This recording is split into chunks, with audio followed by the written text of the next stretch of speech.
Kazi ya wawakilishi wa Tanzania Simba kwenye hatua ya ligi ya mabingwa Afrika imegotea mwisho dhidi ya Wydad Casablanca hatua ya robo final baada ya kuondolewa kwa jumla ya penalti 4-3. Matokeo kwa ujumla Wydad 1 Simba 1, kwa kuwa kila timu ilishinda bao moja kwenye uwanja wa nyumbani. Hivyo Simba wana kazi ya kujipanga wakati ujao kumaliza mechi nyumbani mapema. Wanaobaki kwenye mashindano ya kimataifa kwa sasa ni Young Africans ambao wapo kwenye kombe la shirikisho barani Afrika, nao wakiwa hatua ya robo final. Kete yao ijayo ni dhidi ya Rivers United kutokea nchini Nigeria. Young Africans ina faida ya mabao 2-0 ambayo waliyapata ugenini, hivyo ina kazi ya kulinda ushindi na kuongeza mabao mengine ikiwa watafungwa uwanja wa Mkapa, nao mwendo utagotea mwisho kama ni idadi ya magoli kuendelea kuanzia 3 hadi 4.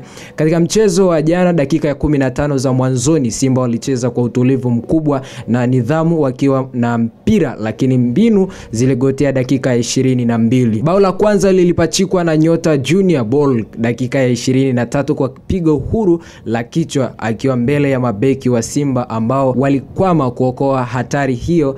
Lilidumu mpaka dakika ya 90. Licha ya kufunga bao hilo, bado Simba walionyesha uimara kwenye kulinda na kufanya mashambulizi ya kushtukiza. Shukrani kwa kipa nambari 2 wa Simba Ali Salim ambaye alikuwa imara kwa kuokoa hatari, ikiwa ni pamoja na dakika ya 13, dakika ya 15, dakika ya 16, dakika ya 32, dakika ya 40 na dakika ya 42. Kiungo Clatous Chota Chama alikuwa wa kwanza kuonyeshwa kadi ya njano kwenye mchezo ikiwa ni dakika ya 7, na alifanya jaribio dakika ya 44 ambalo halikulenga lango. Jean Baleke alikuwa chini ya ulinzi mkali wa mabeki wa Wydad Casablanca ambao walikuwa wakienda naye hatua kwa hatua ndani ya uwanja wa Mohamed wa 5 pale Morocco.